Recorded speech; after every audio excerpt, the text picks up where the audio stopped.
Hi, I wanted to give you a taste of what we're going to be doing this summer so you can make plans.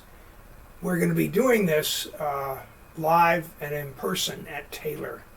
So I hope you all will feel comfortable enough to join us. We'll have a good deal of work. We'll probably have 4 days of at least 4 hours, perhaps 5 hours a day for the entire summer. So that's 8 weeks. And that's a nice way to own a good paycheck. So this is what's planned. We're going to be working with our community partners and their summer campers. And we're going to be working with them virtually. In other words, they're probably not going to be coming to Taylor. If they do, our plans obviously are going to change. One of the problems with them coming to Taylor is just transporting them there is going to be very difficult. So what can we teach them online? Since they're going to be sitting at computers at, let's say, the Boys and Girls Club, what are our different options? We're going to be limited somewhat to what will run in a Chromebook, because in most cases, schools and organizations like our community partners are buying Chromebooks because they're a lot less expensive. And they do a pretty good job of, as you all have discovered, at running most of the stuff we need. But we have to make sure that whatever we do in the cloud that can be run on Chromebooks. We know that the kids love cartoons, so that's obviously something that can be a draw for these young folks. And we want to teach them some coding, because as you all know, if you know just a little bit of coding, it really helps as you move along through middle school and into high school. So what we're going to do is Scratch. And Scratch is the perfect choice for something that can be done on a Chromebook, because it's all done in the cloud, and it involves cartoons and cartoon characters, and it also involves coding. We want a type of coding that does not involve typing, okay? Because little kids have a very hard time typing. Well, so do we sometimes, unless you're really used to it. So we want to use the puzzle pieces that are available to us in Scratch for doing our coding. Scratch was built at MIT, and it's constantly updated, so we don't have to worry about teaching something that's going to be out of favor in the next year or so. Let me show you a small adventure that has been built in Scratch, and you all can take a look and see what you think of this.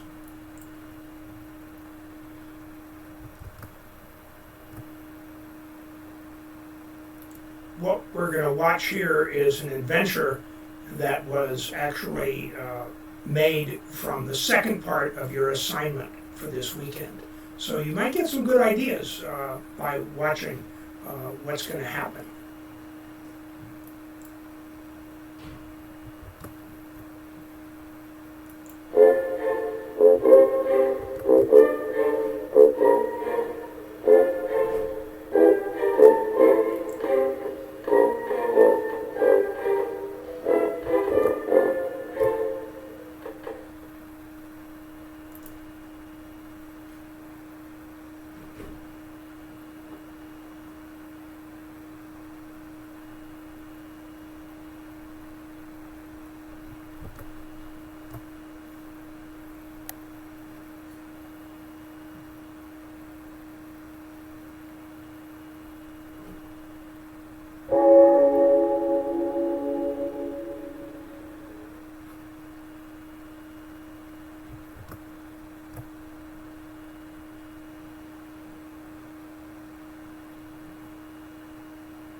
Okay, you get the idea. It's a silly story, but we have to kind of figure out who our audience is.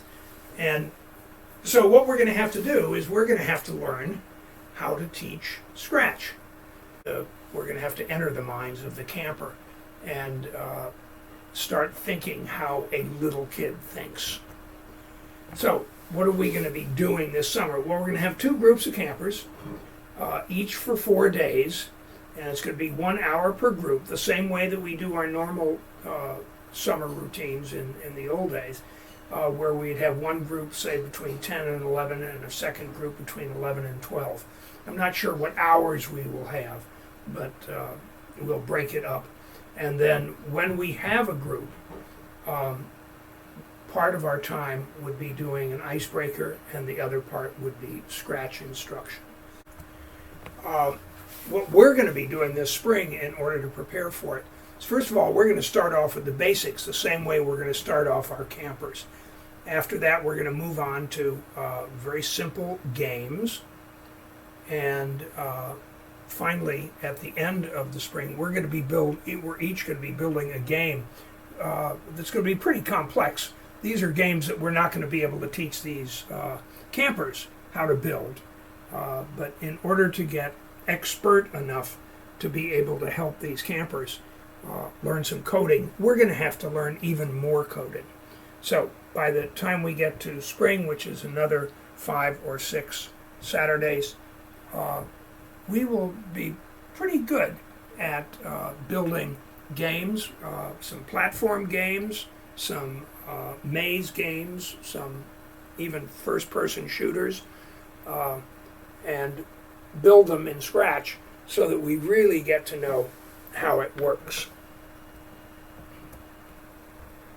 So that's kind of what we're going to be doing. I'm hoping that this will, for those of you who are still virtual, I hope this makes you want to come in to Taylor. We'll be setting up, we'll have 8 positions there, and each person will have their computer, and they'll have a headphone that has a boom mic on it, so that we're not all yelling aloud at each other and turning it sort of into a mess thing. I don't think anybody at the Science Center has ever done this before, so we're going to have to learn how to do it ourselves. So, looking forward to working with you guys, and so now go ahead and log into CS First and start learning some Scratch yourself. For those of you who already know Scratch, you will find that this is, at least in the beginning, is pretty easy, but it gets more complex, especially if you haven't done Scratch for a couple of years. They've really, really improved it. So, looking forward to working with you all on Scratch, and this should be kind of fun. So, see you later.